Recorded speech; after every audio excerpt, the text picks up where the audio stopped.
It's time for the Wally and Methot Show. Now, here are your hosts, Brent Wallace and Marc Methot. Hello, everybody. Welcome to the Wally and Methot Show. I'm Brent Wallace. He's 13-year NHL veteran defenseman Marc Methot, who's happily not getting ready for training camp. Hey, like that's going to be the one thing you don't miss. I don't I don't want to sound like too, negative, but it's the on ice stuff, right? Like just breaking everything in again, getting your legs going, your hips start to get tight, your groins, you're tired, like you're so exhausted every day because you've been spending summer kind of on your own program, and then maybe you mix in the odd skate here and there. So I don't miss that part per se, but it is an exciting time, and certainly very exciting for the Ottawa Senators this year. And we will get it and we'll break it down with Austin Watson, who's in and skating, and he talks about all the new faces on the team. As always, the Wally and Methot Show brought to you by Ridge Rock Brewery, ridgerockbrewco.ca. Go there. 15% off coupon code is Wham Show. You get that for your delivery. One of the things, Meth, on the weekend, we had my son's first hockey tournament. I took our good friends at Ridge Rock, helped me out, took a case of beer, cooler of beer. This beer, which is a Norwegian pale ale. No, it's a lager ale. It's Spro Vic, maybe. It rave reviews. So this thing is a fantastically light beer. It's really, really good. So right up my alley. Love that. It became the hit of the hit. All the parents really enjoyed it. So that is the one I'm telling you to check out, is the Norwegian lager ale. Yeah, that's crispy great. And very good. So as always, Ridge Rock Brewery, ridgerockbrewco.ca, 15% off. Wham Show. That's the coupon code. Get to that. And as always, we're going to talk about Erik Brannstrom with a new deal as well. There's lots of stuff going on, even though it is, I consider this the dog days of summer, Meth, because for hockey purposes, because in July, you still got free agency. You've still got all that stuff. You got signings. Yeah. And then you get to August and it slows right down. And then it's really super quiet once all the RFAs are done. And then you get into camp. And right now, as they build up to training camp, it just gets really quiet. Yeah. Well, and it's funny you say that, because a couple of days ago, I was on my phone, like scanning through Twitter, looking at news, and there's almost no hockey talk. It's just like, just random tumbleweed as far as the hockey world goes. And I think, like most people, I'm just fed up with this month, or rather the last month. So excited for training camp and to get started. Random thought, I was at a wedding yesterday, had a lot to drink there early on, lots of tequila going on, lots of hockey talk with some of the guests at the wedding. And it just kind of brought all that back to me. So I'm fired up, man. I'm ready for camp. Did they ask you for predictions? Because that's all you hear right about now. Man, I couldn't speak. So listen, we do the church thing. So this is a huge Lebanese wedding. It's the owner of Gabriel's daughter, the Gabriel's Pizza, Christina Hanna, and her husband Charbel got married yesterday. And they're long-term friends of Ellie. Ellie went to high school with them. And it was quite the festivity, like really well done, lots of great food, lots of good people. And it was at that little church on Riverside Drive. I don't think you guys are probably remotely familiar with what I'm talking about, but St. Elias Church, it's gorgeous. But lots of hockey talk going around there and some pictures and all that stuff. But you could just tell people are excited for the season to get started here, because everyone's asking me about the defense or about the forward group or about the goaltending. And I'm like, watch the show. You'll be informed. I want now a sound effect whenever we talk about the defense, just to start. So whenever you say defense, it's just like a bell rings, because we're going to talk about the defense once again. And that's because Erik Brannstrom has signed a 1-year deal for $900,000. So it's an interesting deal, right? Because this is you got to show me what you can do. Exactly. This is the team held all the cards. So I guess the question is, what happens? Does Erik Brannstrom guaranteed a spot because he's got a one-way deal, or is he still on a tryout in camp to see what happens? Because they can effectively waive him and not really lose anything. Yeah, that's tough. From my vantage point, that's right around what I assumed he would sign, right? Because not necessarily, I shouldn't say not necessarily. He's unproven, really, at this point, right? We don't know for sure that he's an established NHL defenseman just yet. You and I were shooting the shit a little bit prior to the show here, where we were talking about, or rather you mentioned, where there's some flashes of brilliance sometimes, and fans really see that. And then, maybe later on in the game, he gets beat out of the corner at net front, and then you kind of get brought back down to earth. So I think from my vantage point, Wally, and I'll let you kind of give me your perspective after, but for me, it's more, I just want to see more consistency in the D zone from him. I'm not going to get into specifics or another breakdown. We've talked about Erik, ad nauseum on this show because it's a contentious topic, right? There's a large contingent of Sens fans that are convinced that he's in the top 4. And I'm like, what are you smoking? Like, put the crack pipe down. He hasn't proven himself yet. He's got potential, and I'm not shooting that down. I do think there's potential there, but we need to see it more consistently. So I'm thinking this is a huge camp for him. I think it's a very team-friendly signing, and it's another depth piece, and it's win-win if he does have a fantastic start. Maybe he finds a spot in the lineup full-time, but for now, it's show me what you can do in training camp, and that we'll start with that. But it is based all on potential. Everybody sees the potential, so they are hoping that this is going to be the game, or we saw a power play. Now he's going to be able to run this way. So he's a very good power play guy. There's no question. He's great hands. He can move the puck extremely well. Yep. He has yet to put it completely together. And that's the difference in a National Hockey League player, as far as I'm concerned. Yeah. There's like 2 standout things that he does when I'm watching his game. Transitions. So when there's like a neutral zone transition and they go D to D, or maybe he has a little time and he's carrying the puck up the ice, he's really good at that first pass. He's got a lovely first pass when he's not under a lot of pressure. And that is hard to do. And then, as you mentioned, Wally, on the power play or even in the offensive zone, 5-on-5, he's so good at straddling the blue line and finding seams. Like, he's just got a good eye. He's very skilled. So those are things you would expect from him anyway. But he is very good at those 2 things. I think for me, it just, when he's hemmed in his own in the D zone under pressure, that's when he gets exposed sometimes, because he's got a smaller frame and he needs to. That's one area in his game that I really would like to see him take a step forward. It's all the body positioning. We saw guys like Erik Karlsson do it all the time, where the smaller in stature defensemen start to figure it out, where they're not relying on brute strength. It's all body positioning, sticks, skates. Now, Brandstrom is significantly smaller than some of those smaller players. Like, he's kind of in a league of his own as far as size goes on the back end. So, and I hate talking about that because I know I was a larger player. So it looks like I might be a little biased here. Listen, I want him to succeed. I'm sick of having these debates. I'd like to see him take that step. That's an area that I really want to see him round out, is that defensive zone play. I guess the point is, and you go back to Erik Karlsson. So what was it that you saw from Erik about positioning that allowed him to be successful? And maybe I'm wrong. Yeah, that's a great question. And if you're going to be a smaller player, or maybe just not a physical player, he could be 6'2" and really lean or something. He's still considered a skilled guy, right? But in his specific case, if you're going to be that player, you need to bring something, right? Like, what are you going to bring? Well, at that size, you're probably going to have to bring some seriously dynamic offensive play. You need to put up numbers. You need to put up, points, assists, second assist, doesn't matter. You need to contribute somewhere. It can't just be, he's a pretty good 2-way guy.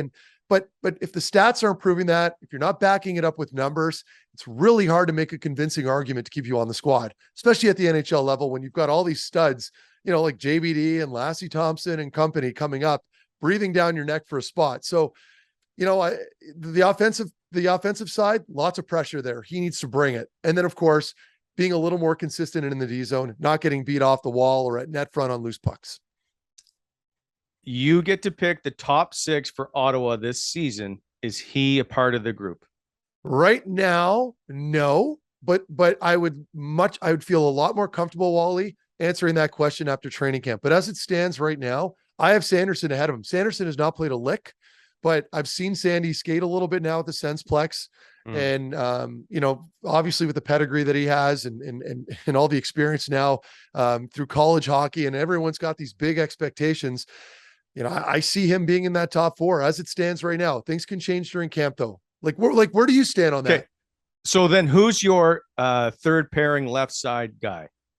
Good question. It's not Erik Brannstrom. It's a good question. And that's where I always talk about having to bring in a guy to fill in that little gap somewhere in the lineup where everyone shuffles down. But you can't play Erik Brannstrom on the third pairing. It doesn't work. I guess you could, but it's real tough because you're playing against heavy physical lines that are straight, north-south, dump the puck, pound you down, get control. I feel like he could get exposed there.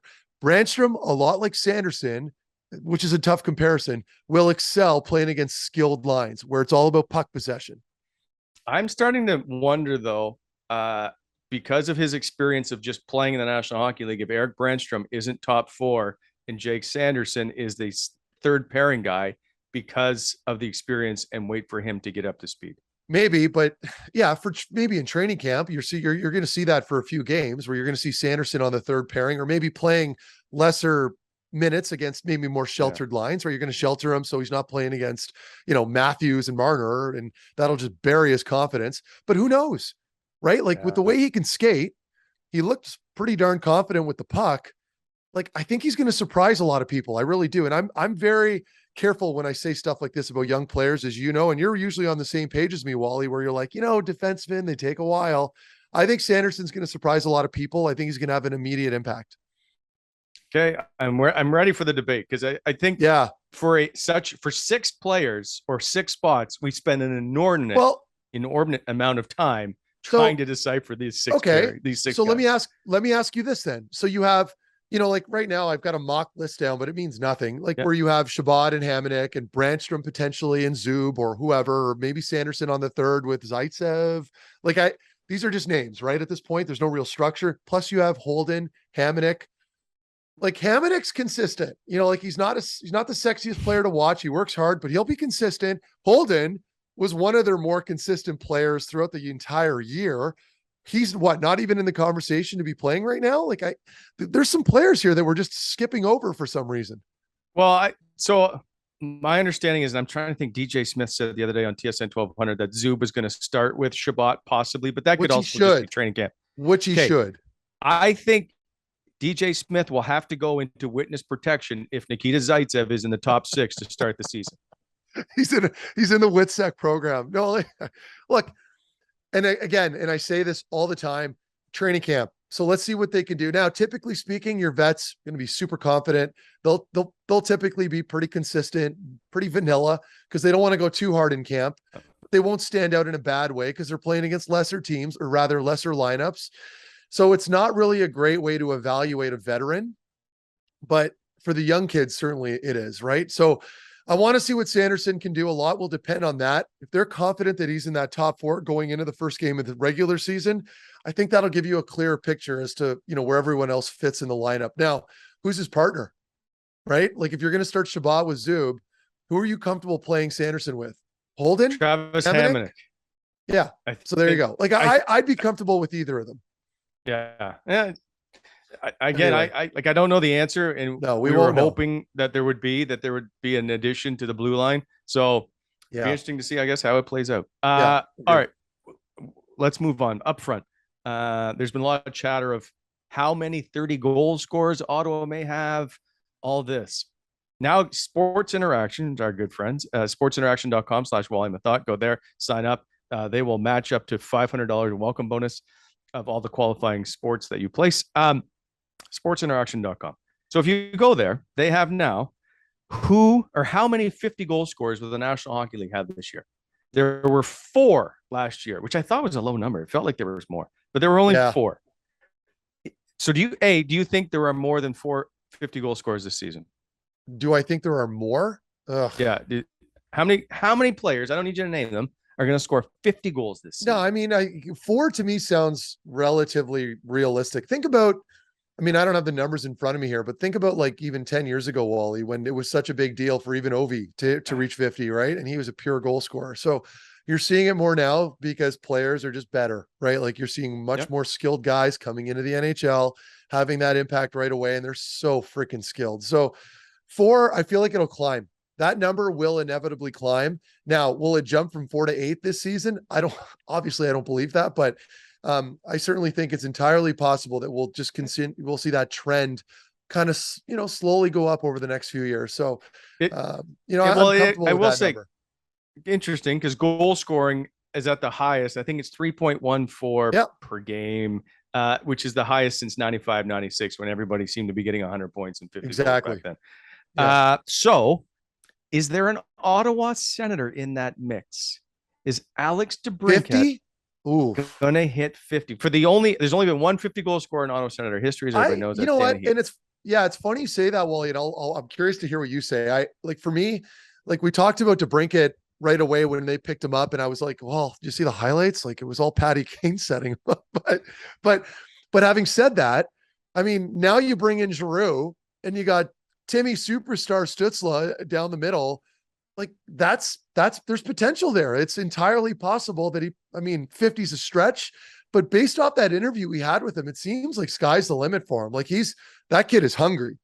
And then of course with Norris and that one timer, have teams caught on to it? Right? Like, that's the question. Now, well, he scored 35. They didn't do a very good job of catching on to it. I know. Well, that was my follow-up point was like, I played against tons of players that like Kucherov, Ovechkin, guys that had their little sweet spots, on their power play, on their respective power plays, I should say, where they'd have that automatic point shot or slot shot coming in. And oftentimes there's not much you can do about it. They just get into that groove where you're like, yeah, you got to tip the cap. So, I think there's potential there, but man, like that's a tall order on this team right now, but you never know. I think there's potential with Norris for sure. And DeBrincat, I wouldn't go beyond those two. Okay. Here's the question that I have of that is if they're in a playoff hunt, I don't think Alex DeBrincat gets to 50. I think if they're out and they're a lot more relaxed and things are loosey, kind of goosey type, maybe that they get to that he may have a chance at 50. Like I will say like this is what a great situation this team is in though. But like Brady, Brady, he's going to hunt for 30. That's his thing. And then of course you got to think you're going to get at least that from Josh Norris. And then you look at Batherson, who was an all-star. They got forgotten about a little bit toward the end of the season because he got injured. He's going to come to camp very healthy and motivated to play again. And then you got Stützle. We don't even know what his potential is. So you've got at least a handful of guys that are going to be pushing for 30 plus gols, which is very freaking impressive. I think all 6 get 30. I'm just kidding. So? I'm kidding. My word. No, I'm I mean, I hope you're right. Yeah. Could you imagine? Anyway. There's no chance. All right, last topic before we get on to Austin Watson, and that is which former Senator will score the most points this season? And I've only gone to these 5 because it's my game. Colin White in Florida, or Chris Tierney or Michael Delzato also in Florida. Connor Brown in Washington. Zach Sanford in Nashville. Do you want to answer it first? Well, because I'm easy. Connor Brown. I think I just in Washington, they're a great team. They're moving. So and he's consistently done it. So Connor Brown's my guy. Okay, so it depends.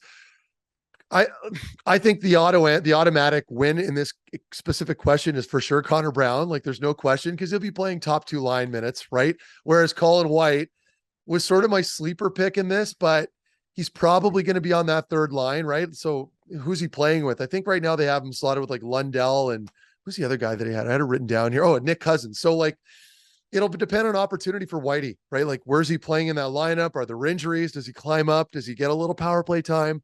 But either way, I am cheering for Whitey to put up some good numbers this year. I think everybody is. But yeah, I think the safe pick, Wally, is obviously Connor Brown. No, unless you want to grab Sanford in there.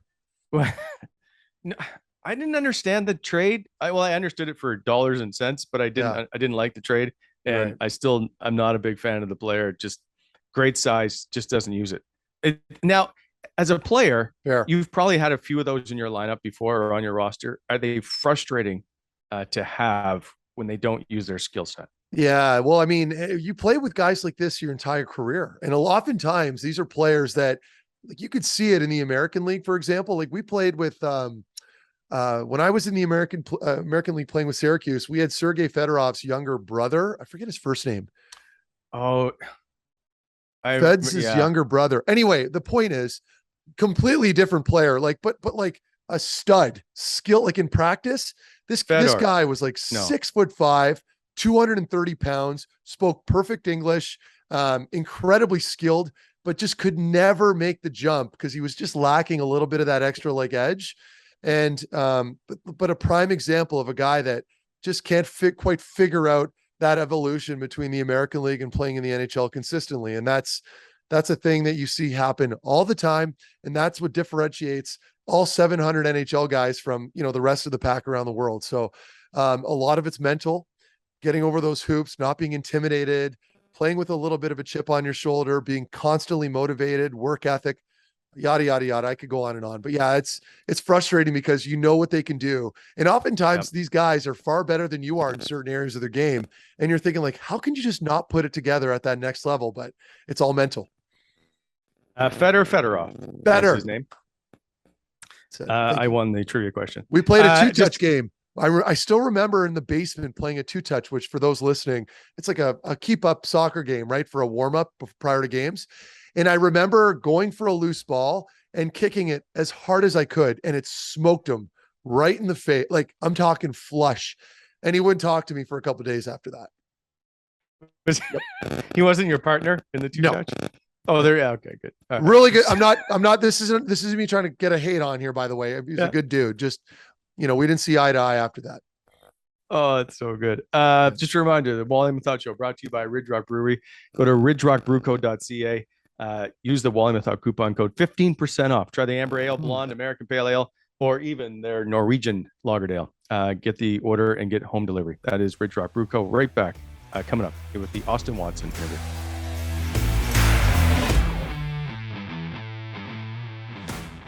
Welcome back to the show, and now welcome in 9-year NHL veteran, about to be your 9th year, Austin Watson, playing your 3rd year with the Sens. How's your summer been, sir? Summer's been good. Excited to be back, but it was, it's always, you don't make the playoffs. The summer's a little too long, but it gives you time to train, get healthy, and I think now just excited to be back. Did you go anywhere? Any trips? I think you had a golf trip, did you not? I did. I did. I had to, we had to move our meeting on here. I was in Scotland about a week and a half, 2 weeks ago, which was awesome.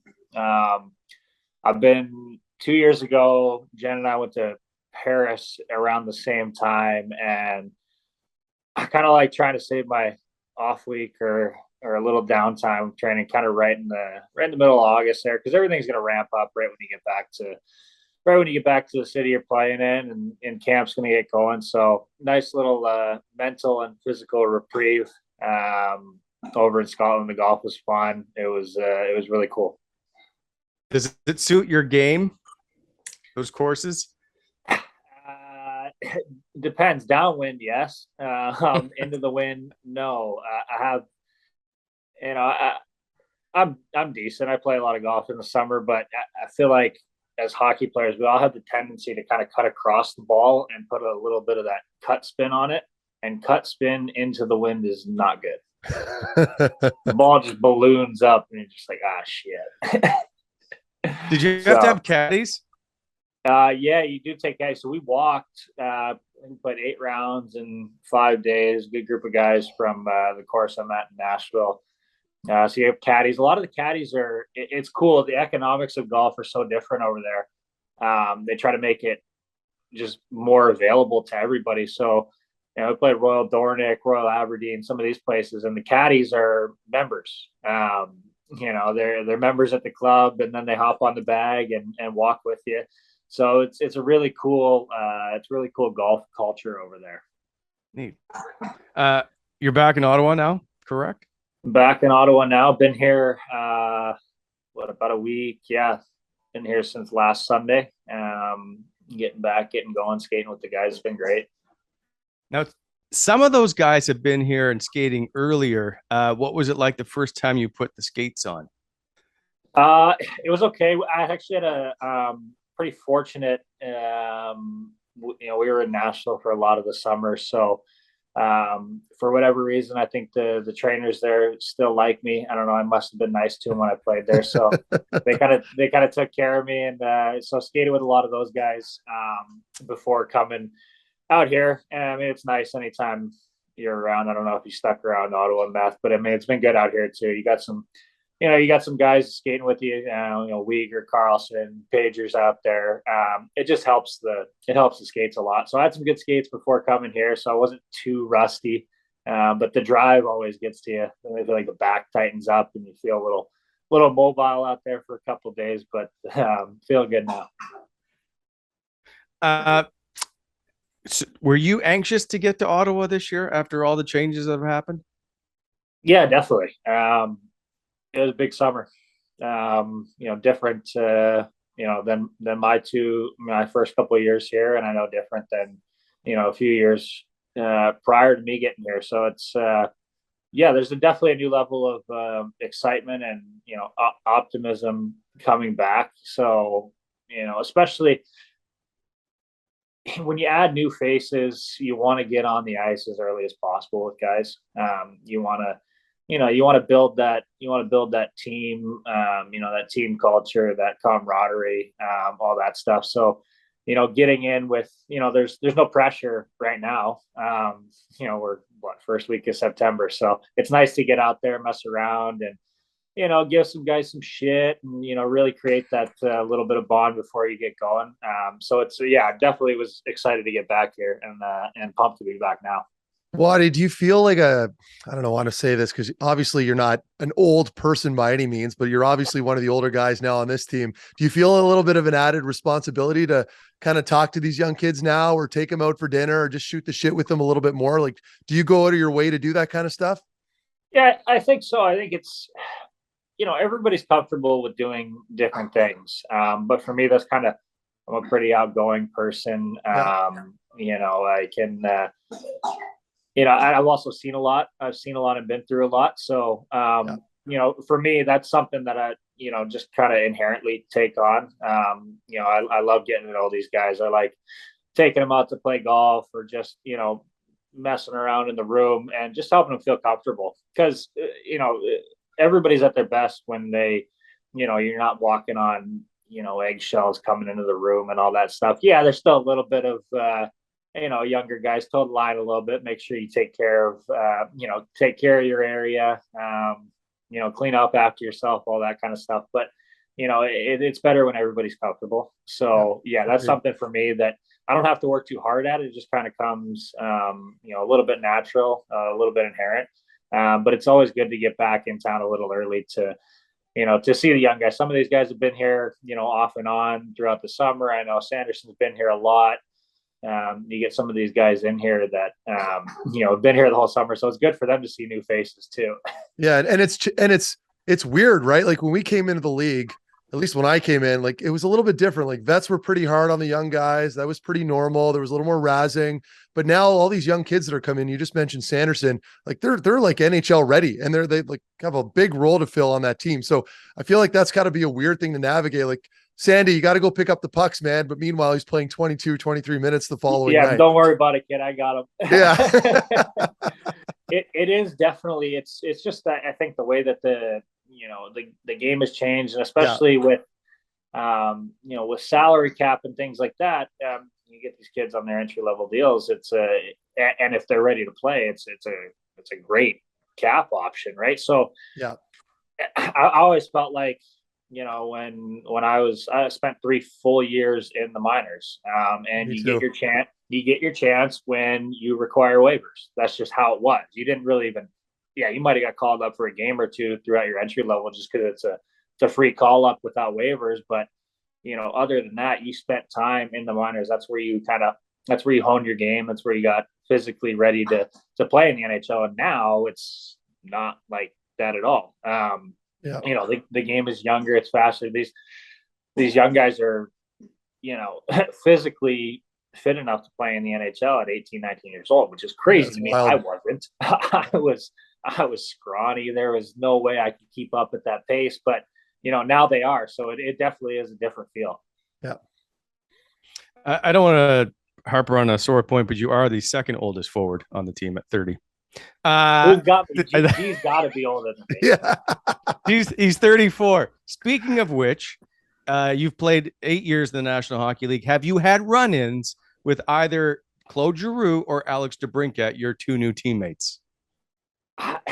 G a little bit more than DeBrincat, just because G can get a little bit mouthy out there, and he's super competitive, which I love.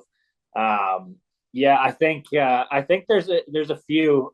You'll see pictures every once in a while as you get going along, whatever, with the social media. And I think there's one of me and G, just like, I don't know what it was. Like I have a stupid smile on my face, and he's kind of giving it to me. But you also kind of get to know guys, skating with them in the summer, especially because he's a local guy, right? So we had some good, good fun battles out skating last year, and then you plan during the regular season, you kind of go at it a little bit. But I will say, I do have a pretty good G story. It was right after I'd been suspended in, what was that, 2018, 2019. And I was just coming back, and, guys are always pretty respectful, but I remember I played Philly maybe in one of my like third or fourth games back. And, I'd run up next to G, and like, nobody really says anything, but G was, asked, just out of the blue, hey, how you doing? Is everything all right? Hope everything's going good. Glad to see you back on the ice. And like that for me went a long way. He's the captain of their team. He's been around, for a long time. So ever since then, I had a lot of respect for G. And you get to know him on a little bit of personal level. We kind of go at it a little bit, just because he's super competitive, which is awesome. Mm-hmm. But yeah, that for me, I had a lot of respect for him in the first place, but just because of the player that he was. But a lot of respect for me, ever since that kind of moment. So that was cool. I want to ask you about both of those guys. I'm going to break it down into each question. That is, what does it mean to this team to have a guy like Claude Giroux, who's been a captain, who's been so good for a long time on this roster? Well, it's huge. It really, not just on paper, but kind of in the feel of how you're going into the year. To bring a guy like Claude in that has had so much success in the NHL. He's an elite player. He still is an elite player. To come in here and, for us to go out and get a guy like that, it kind of signifies a little bit of a change in direction for our group too. That hits home. It's like, all right, well, yeah, let's get our shit together. Let's step it up here. Cause it's a push forward in the right direction toward winning. There's so many, there's different levels. Teams are always at different levels, whether it's rebuilding, whether it's kind of retooling, whatever it is. But that signing for us is kind of a, hey, all right, let's go ahead and take a step forward. And let's add a 41 goal scorer, if you will, of Alex Brinkett to the mix. Like, you don't find 40 goal scorers every day. So I just, as a player on your team, what was your reaction? I didn't, obviously you keep track of things during the summer and you kind of see the rumor mill and all that kind of stuff. But, that one caught me kind of out of the blue. And anytime you can add it, he's not an old guy either. He's a young player that has had so much success early on. Can score 40 goals. I mean, like those guys are just elite talents. You can teach certain things. You can't teach that. That's an instinct. That's a God-given ability to be able to put the puck in the net like he does. And, it just automatically makes you so much more dangerous as a team. And being a good Michigan kid like he is, a nice, always good to get some of those guys in the room, get them on my side a little bit. Always have a little soft spot for the Michigan guys. So he's been great. Got to know him a little bit over the last little bit. Took him out. We played some golf. He's got weird thing is he's got like a golf sponsorship from Swag Golf. It's a company out of Chicago, and it's a putter. Well, it's a putter and like putter head cover company, but he can't putt. I didn't understand it. He chips it well, but he can't putt.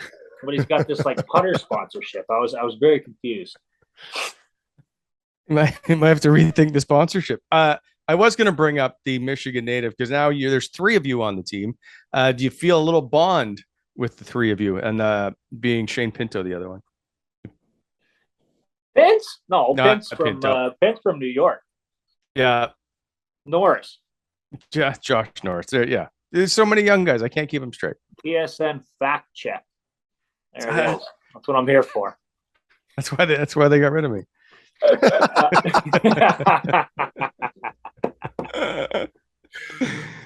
No, you do feel like a little a bond, a little soft spot for those guys. Just, I mean, when you just talk about kind of things going on in the world, or, you talk about back home, you're like, oh, I was over here and off this street and that street, and how it was when I was there. And I grew up playing in Plymouth at Detroit CompuWare, and those guys are always skating down there. And it definitely creates a little bit of a bond early.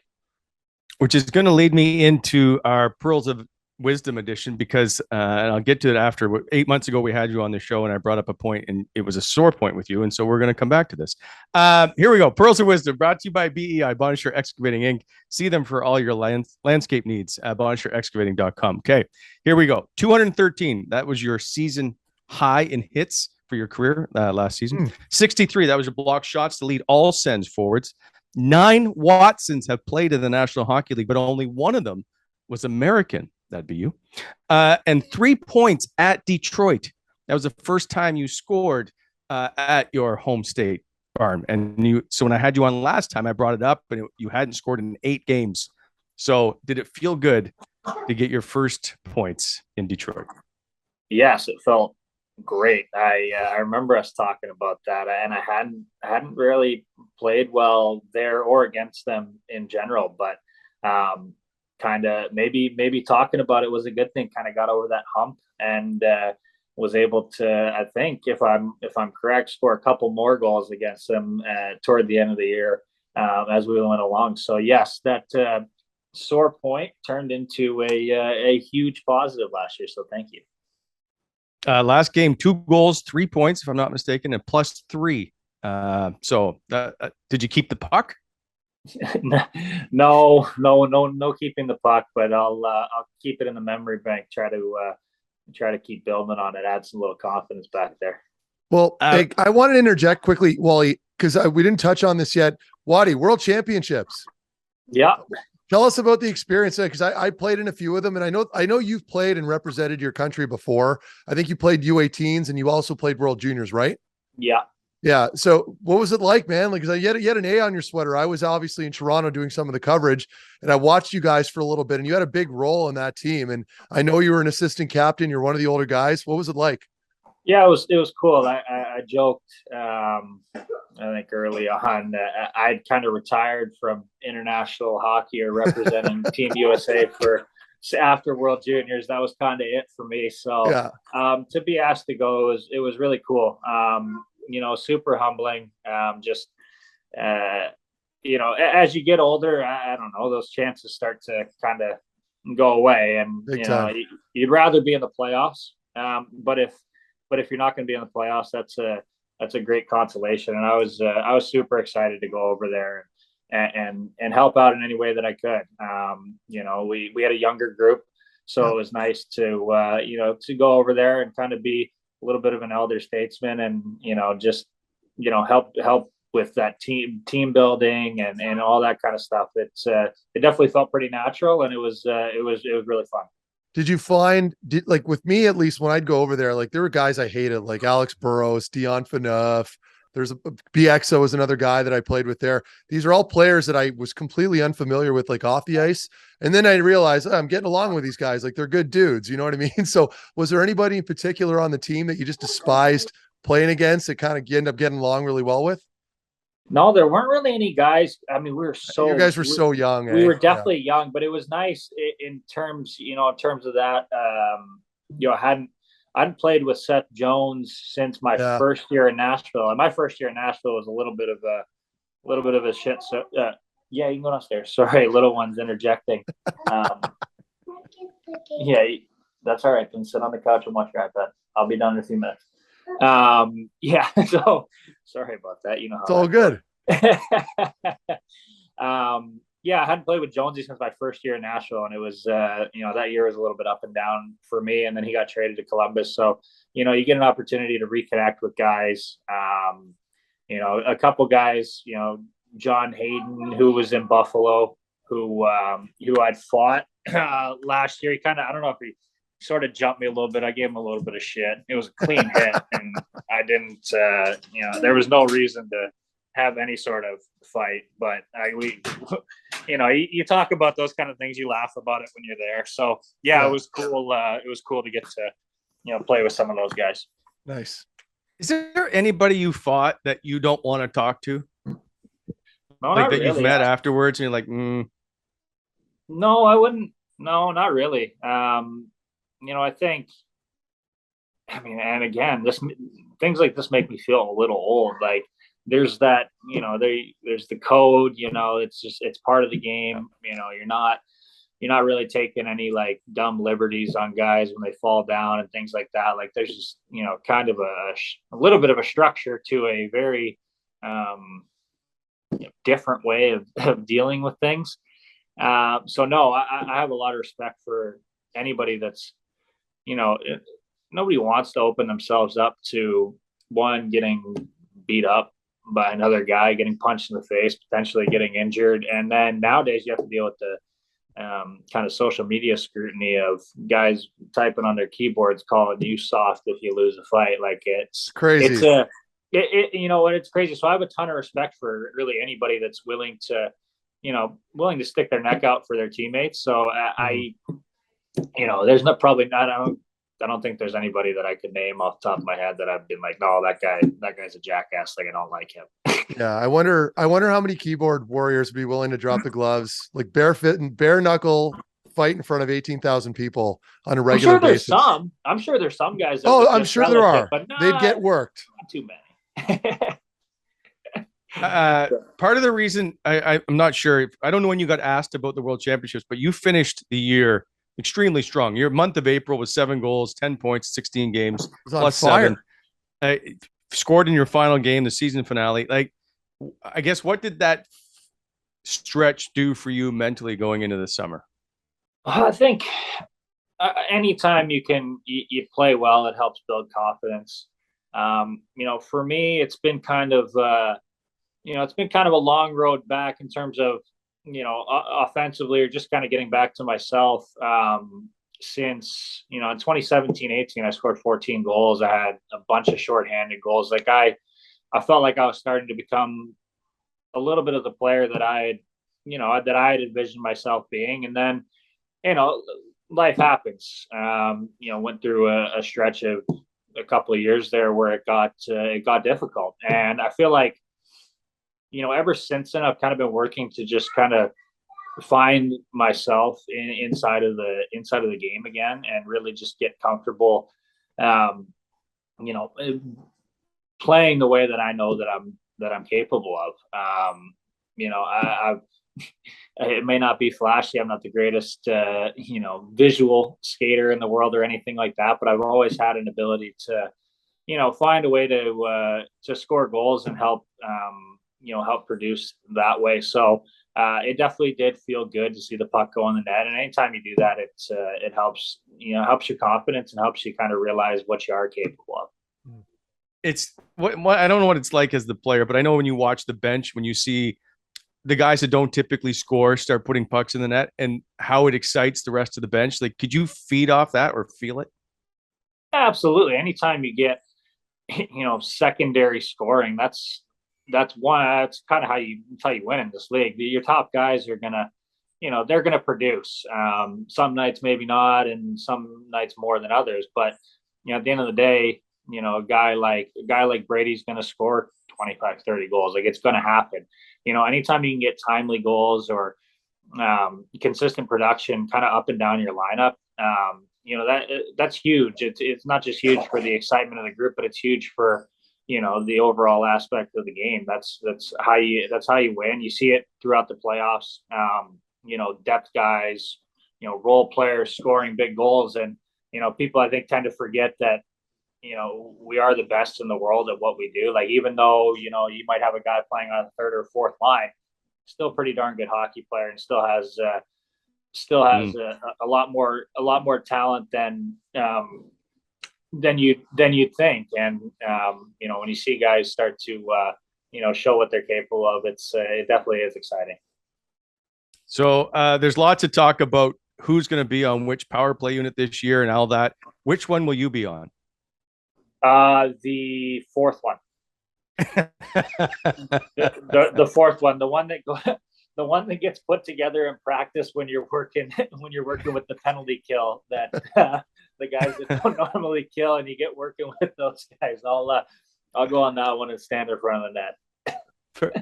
Fair enough. I want to come back to the summer skates because it just seems like there's so much excitement around this team. Is there much chatter in the room or on the ice about just this upcoming season and what is potentially in front of you? No, not too much right now. I think right now it's it's still early. It's a great opportunity, like a feeling out process for guys to get to know each other, for guys to feel comfortable with each other. I'm sure, it's above my pay grade. The staff and the management will put together their ideas for what they want to do for training camp and get guys playing with each other and all those kind of things. But it's just good for us to get out on the ice together and get that camaraderie. But I think just in general, we all are, we all know and we're all of the understanding that we need to get off to a better start. You can't win the cup in the first month of the season, but you can put yourself really, really far behind the eight ball. And we've kind of done that a little bit over the past 2 years. So, for us, it's taking it, day by day, game by game, but at the same time, having an increased focus on really getting off to a better start, giving ourselves a chance to compete and not fall so far behind. That's really well said. I totally agree, Waddy. And you mentioned, a new group trying to feel each other out. Have you heard anything as far as training camp goes? Are you guys doing like some sort of getaway at any point or anything like that?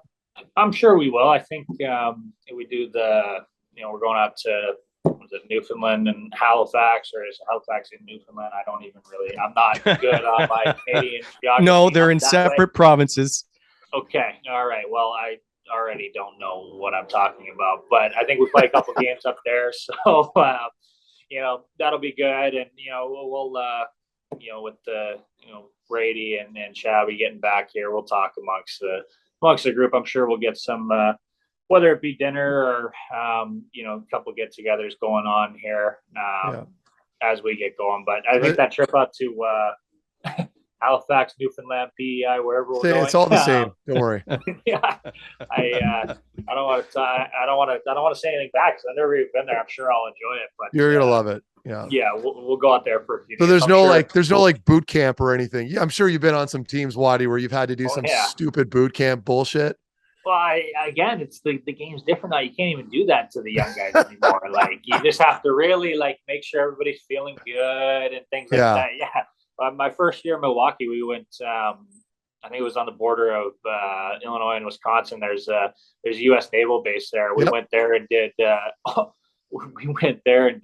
A day with them, and oh my God, was that hard? We got in the pool with these guys, and they're all like, half of them are D1 Olympic swimmers, and you're just like, wild. I can barely get from one end of the pool to the other, and I don't think I swim poorly, but I don't swim like that. And then you got to go get on the beach and carry those bags around, and they're screaming and yelling at you. That used to be team building. Now it's get everybody together and pat each other on the back and get to know everybody. So it's a little different, but maybe it's better that way. I don't know. Fair enough. Do you have any training camp stories? Training camp stories? No, not really. I mean, the last 2 years have been weird with COVID. Yeah. The weirdest training camp I've ever done was probably my first year here, coming and living at the Brook Street for 2 weeks and quarantining, and then starting training camp in January. That was definitely different. The whole restart too with the bubble and the playoffs, that was kind of wild. You had 2 training camps in 1 year. You had to come back after like a 3-month hiatus of not being allowed to go to a facility and then just hop on the ice and get ready to go play playoff hockey. So that was definitely different. Well, I've done a couple of cool different things. I think one of my years in Nashville, we were down in Ottawa, we played the Leafs in Montreal 100 times during the preseason. In Nashville, we played Florida and Tampa all the time. So we went down to Boca and spent a week down in Florida. Ended up being a really bad year for them. I was in the minors, so I don't think they ever did that again. you're probably not having a fight. Like, I'm sure that's changed a lot too, Watts? Like, you're probably not fighting nearly as much as you have in the past. No, there's I don't even know what all teams' rules are, but I think general consensus is you're not fighting in training camp. You're not trying to beat up your teammates. You're not trying to, have guys getting hurt. Yeah. There's less fighting obviously in the game. So you kind of know, hey, now look at this. Now this is huge. What an impromptu. Anybody know this guy? Who's up? Oh, my. Brahmer finally makes an appearance on the show. That's Sens, the Senators' legendary, one of them, equipment managers, and he's a beauty. What's up, guy? Thank you. We're going. Grass? It's done. It's done. Yeah, the grass is done. Yeah. So what do you have him cut your grass? Oh, I got one payroll. Oh, yeah. Yeah. Good to see you, Brahmer. Nice to see you, fellas. Have a great day. I couldn't know where. Wow. This is going to be a rating. He's a beauty. That he is awesome. Oh, Brahmer is the best. I honestly don't know what I would have done or what I would do, but what I would have done first coming here. Like we were at the Brook Street, had to move into our house during the first road trip in the quarantine year. And Brahmer and his buddies come over. They unload the whole house with Jen, and he's a godsend. What a great guy. He works as hard as anybody I've ever met. So we consider him part of the family. He's over here all the time. He's great. If I'm not mistaken, Dion Phaneuf went out one winter and bought Skidoos, and he gave one to Brahmer, if I'm not mistaken. I wouldn't be surprised because Brahmer probably put in a lot of work for Dion. Yeah. I don't know Dion, but I'm sure Brahmer put in a lot of work. Yeah. His house was immaculate. Yes, no question. A couple of last questions before you go, and that's Parker Kelly likely is your winger. He reminds me of a young kind of version of you where he's always on the move. He's got lots of energy. What advice do you have for Parker Kelly? I love Parker. Parker and I get along very well. I just appreciate how hard he works and, just how fearless he is. He's not a big guy, but he throws his weight around. He goes 100 miles per hour. He's definitely a little bit of a throwback type player. So, whenever we're playing together, and we're playing together a lot of the time, we just try to talk and make things as clear as day. We're just trying to talk about, what our objective is, how we're going to impact the game the most. For us, it's really about having tons of energy, about being consistent, about being smart with the puck and, making good decisions and creating energy, scoring timely goals, chipping in on the offense, but really making sure that we kind of bring the same thing night in, night out. And that's how, a depth guy or a role guy sticks around. You have to be able to bring that same game night in, night out, and you become relied upon for that. And, Parker's done a great job with that, and he'll continue to do a good job. Yeah. I don't even know if you've had to mention this to him, Wally, but at any point you have to talk to him about how to manage his emotions. If, you're up 4-1 with a couple minutes left in the game, maybe don't take a hard run at a certain player, or do you just kind of let him unleash himself? We haven't had to talk about it yet, so maybe we won't have to. But there are points, for Parker, it's he's finally getting to the point now, kind of where he's where he's here. He's a regular. He's going to be on our team for the last couple of years. He's had to take and earn anything that he's gotten. So, when a guy's in a certain scenario like that, you just kind of got to let him go and do what they need to do. He's just, like you said, he's a smaller guy, and he pisses people off on a pretty regular basis. So I always just tell him I got his back. So do whatever you got to do, and I'll help you deal with it. Waddy, it's good to see you. We don't want to keep you any longer, so you can get back to being a parent. But we appreciate you stopping by as always. No, I appreciate it, guys. Thank you for having me. I'm excited to be back. I'm really looking forward to this year. Yeah, we're excited too. So we'll be watching you intently to see if you get to 20 goals this season. Hey, I'm gonna work at it. I got to like our team. I need to get off to a better start in that sense as well. So it'll be a point of focus to play a little bit better here at the start of the year. We will be cheering you on. All right, take care, Austin. I appreciate it, guys.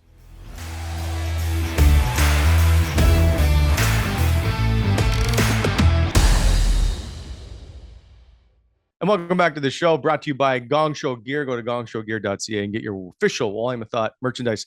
Time now. Welcome to the show, the producer, Craig. Hi, sir. Hey, guys. What's happening?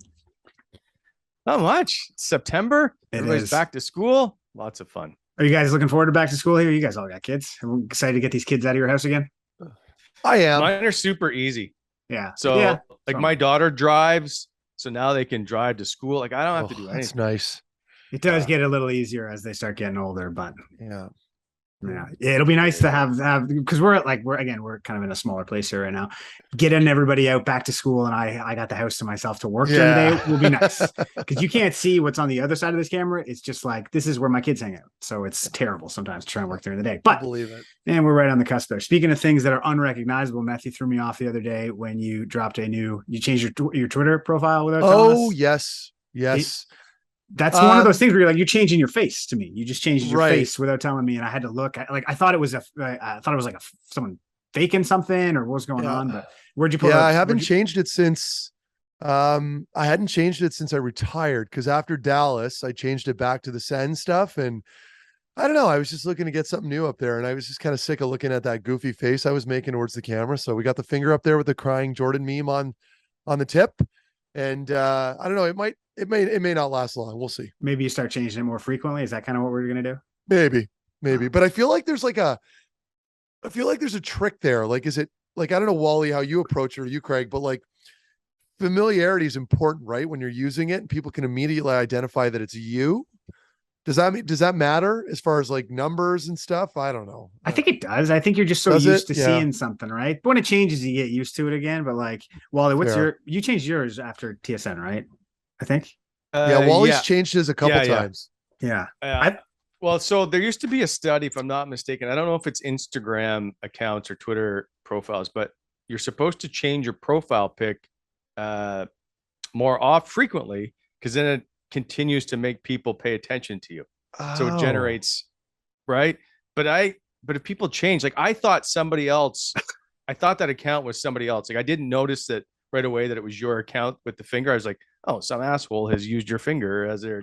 So that's why I was like, but he's the asshole. If I see it, yeah, right. Yeah. Well, so if I see your face, I always know that Twitter account because I just basically see the icon. So it's an interesting debate, I guess. Yeah. I haven't changed mine. I've never changed mine. I've had the same one forever. I desperately should. It's not a good one. If you zoom in, there's way more going on than what you think. That's what I like about it. But I've never changed it. Like that picture is from literally like 2015, maybe. It's probably 7 years old. So I was going to make fun of those people, like using the CEOs of companies use like their picture from 20 years ago as their headshot, right? I'm like, okay, it might be time to update it. You have a hairline now. Let's move on. Get a new picture. I probably look about the same. I don't know. Like you guys said, familiarity, right? I don't want people to like, I change it. I don't know. Like you change your face to me. Most people, I don't even know what they look like. I just know what they're like, their profile pics look like, right? So it's like, it's true. I don't know. Give me something I can work with. Stop it based on if I see the profile pic that I notice. Yeah, for sure. All right, boys. Another thing, we're all at the rink these days. I don't know about you guys. It kicked up for me this weekend. I think, and that's where it feels like September now. I don't know if it's like the temperature just dropped like dramatically. It kind of starts to feel like hockey season right now. So it's weird, good. but it's a great feeling, right? Like it just feels like things are ramping up all over again. And I mean, obviously we're on the other end of it now where we're bringing our kids, but still I love it. I love every minute of it. It's so much fun. How'd the tournament go there, Wally? We had a tournament like at the beginning of September. It was already into a hockey tournament. They won it. So that was good. So nice. Crack a bunch of celebratory beers afterwards and you're all set. That's good. That's good. Gave them all Ridge Rocks. Yeah, all the 15, 16-year-olds. Light up, boys. Yeah. So it's a great bonding thing for the parents because now we're meeting all new parents, new team. And so I just pop down the tailgate and say, help yourself. So that's always good. The parking lot's nice because it's still nice weather. Yeah. Anyway. Cool. We really kind of ran out of runway here, boys. We're running. Yeah, we're just, well, you know what? I think it just speaks volumes on how, bored things are right now. And like, I want training camp to start tomorrow. I'm so excited for that. We'll finally have a bunch of bullshit to talk about. So I'm looking forward to it. I think we couldn't top what happened when Brahmer showed up. I think that's where it was like the show peaked at Brahm popping into the background there. Like, so that was a nice little. Yeah. Anyone got any Brahmer stories to kind of, how would you introduce him to people who didn't know him? Because he's a hard guy to explain who he is. Yeah. He's got an interesting gig, but like, he's so hands-on, right? So, and like for me, at least from my experience playing in Ottawa, the man never has a bad day. Like he's always in a good mood. He's always smiling. And as you guys heard earlier, like he's willing to help everybody out. Like he reached out to me when I was at the rink there, like doing coverage. I ran into him and he's like, "Hey, anything you need, Mark, you want me to fix anything up around the house, anything?" He's just a handyman. He can do whatever you want. So that goes a long way for players, because typically speaking, as Wally knows when he came by to help me hang up some pictures, we're not very good at doing basic chores. So having handy guys to help us out is always a welcoming sign, especially during the season when you're in the middle of your career and you're so busy. Well, and you have to trust them. That's another thing, right? And so he's one of those guys you're like, I trust him wholeheartedly with anything. So he's the fixer, and he's the guy that will get stuff done. Yep. That's I agree. Him and I have like a weird bond, because he was never like a travel with the team guy when I was there. Like, so he was always stuck at home, and I never traveled with the team either, right? So he's the guy I'd always see like Tuesday morning. The team's on a 2-week road trip, and like him and I are still in there grinding. So we always had a nice little kind of get that little relationship you build. 100%. I miss that guy. He's always in a great mood, super positive attitude, works harder than anybody. It makes it nice little reminder around the rink. Agreed. Just a regular ass dude. Cheers to Brahmer. Yeah. As we close out the show and say thanks for tuning in. This has been another edition of the Wally and Methot Show.